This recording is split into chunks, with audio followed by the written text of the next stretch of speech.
गुरु ब्रह्मा गुरु विष्णु गुरुदेव महेश्वर गुरु साक्षात परम ब्रह्म तस्मै श्री गुरुवे नमः। गुरु जो शब्द है ना, वो इतना पवित्र, इतना महत्व और इतना शक्तिशाली है जिसका आज तक कोई भी वर्णन नहीं कर पाया है। जब हम गुरु के पास पहुंचते हैं तो गुरु हमारा एक ही चीज को ध्वंस करते हैं, नष्ट करते हैं, वो है अहंकार। अहंकार जब हमारा नाश होगा तब ही हम ज्ञानी बन पाएंगे। हम सोचते हैं ना, गुरु के पास जाएंगे ज्ञान पाएंगे, ज्ञान मिलने से हम ज्ञानी होंगे। तो ज्ञानी किसको कहते हैं? ज्ञानी उसी को कहते हैं जिसके पास डिग्री है, बड़ा बड़ा मेडल है, बहुत पढ़ाई क्या है, सब शास्त्र अध्ययन क्या है, जितना कुछ भी पुस्तक है सब कुछ पढ़ लिया है, उसको ज्ञानी नहीं कहते हैं। ज्ञानी उसे कहते हैं जो निरहंकार है, जिसका पास अहंकार नहीं है।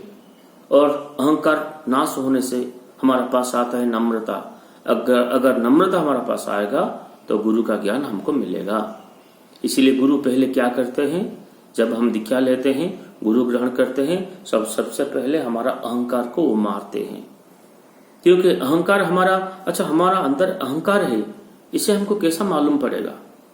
ये कहाँ पर है, कैसा है, किस स्थिति में है, कैसे आता है, इसको भी मालूम करना पड़ेगा। इसी के बारे में गुरु हमको शिक्षा देते हैं। एक छोटा सा कहानी बताता हूँ। एक बार गौतम बुद्ध ने एक नगर में पहुंचे। उस नगर में वो प्रवचन दे रहे थे। इसी समय एक दुष्ट व्यक्ति आया और गौतम बुद्ध को अनाप शनाप बकने लगा, गाली देने लगा और बहुत कटु भाषा प्रयोग किया। गौतम बुद्ध ने कुछ नहीं बोले, वो सिर्फ सुनते थे, वो चुपचाप बैठे थे। लेकिन उनका जो शिष्य है ना, आनंद, वो सहन नहीं कर पाया, लेकिन कुछ बोला भी नहीं पाया, क्योंकि वो गुरु के सामने बैठा था। गुरु के सामने वो तो क्रोधित नहीं हो सकेगा, इसलिए वो अपने अंदर ही क्रोध को छुपा कर रखकर चुपचाप बैठा था। सत्संग खत्म हुआ, प्रवचन खत्म हुआ, वो व्यक्ति गाली देकर चला गया। तो आनंद गौतम बुद्ध के पास गए और बोले, महाप्रभु, आपको वो व्यक्ति इतना गाली दिया, इतना कटु शब्द प्रयोग किया, लेकिन आपने कुछ नहीं बोले।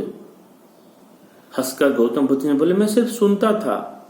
वो जो कुछ कह रहा था, वो जो गाली देता था, वो जो कुछ बकवास करता था, मैं सिर्फ सुनता था, लेकिन तुम नहीं सुन पाए। आनंद ने पूछा, मैं भी तो सुनता था।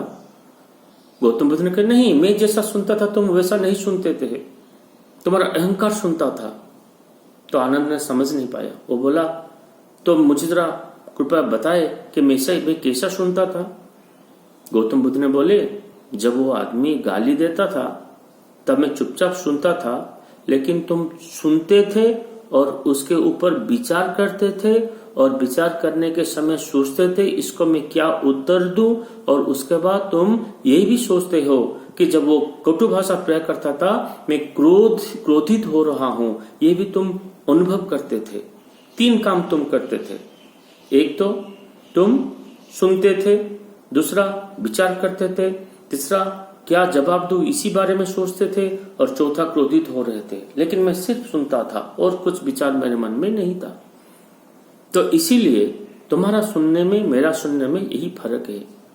और जिस शक्ति के द्वारा तुम विचार करते थे, जिस शक्ति के द्वारा तुम क्या जवाब दोगे उसके बारे में सोचते थे, जिस शक्ति के द्वारा तुम सोचते थे कि मैं क्रोधित क्यों हो रहा हूं, ये जो क्रोध आता था जिस शक्ति के बदल से, उसी को ही अहंकार कहते हैं। वही मूल कारण है। जब तक अहंकार है ये सब चीज अंदर में चलता रहता है, हमको ठीक से सुनाई नहीं देता है। इसलिए जब तक अहंकार हमारा अंदर से नहीं जाएगा तब तक हम ठीक से ना देख पाएंगे, ना सुन पाएंगे। यही है गुरु की शिक्षा। हम लोग आज समाज में रहते हैं, परिवार को लेकर रहते हैं। हमारे हर एक परिवार में, कोई परिवार आप देखिए, कहीं पर भी शांति नहीं है, क्योंकि लोगों के पास ज्ञान नहीं है, लोगों के पास पवित्रता नहीं है, लोगों के पास प्रेम नहीं है। ये 3 चीज आज परिवार से हट गया है। ज्ञान किसी को कहते हैं, मैं पहले ही बता चुका हूं, जो निरहंकार है, जिसका अहंकार नहीं, वो ज्ञानी है। पवित्र किसको कहते हैं? जिसका मन और मुंह एक है। एक व्यक्ति जो सोचता है वही बोलता है, सत्य बोलता है, उसी को पवित्रता कहते हैं। और तीसरा बात क्या है? प्रेम। बिना स्वार्थ के हम दूसरे को उपकार करें, हम दूसरे के लिए करेंगे, सेवा करेंगे, लेकिन उसके बदले कुछ नहीं चाहेंगे। ये 3 चीज आज हमारा जीवन से हट गया है। इसलिए आज हम दुखी हैं, इसलिए आज हम अशांत हैं, इसलिए हमका अंदर आज क्रोध आता है व आती है। तो ये सब जो मानसिक व्याधि, शारीरिक रोग, ये जितना सब आते हैं, टेंशन आता है, कंफ्यूजन आता है, विपत्ति जीवन में आती है, ये सब का मूल कारण है अहंकार। इस अहंकार को नाश करने वाला सिर्फ दुनिया में एक ही है, वो है गुरु, सदगुरु। सदगुरु का, गुरु का जो शब्द है ना, उसको तो हम वर्णन नहीं कर पाएंगे।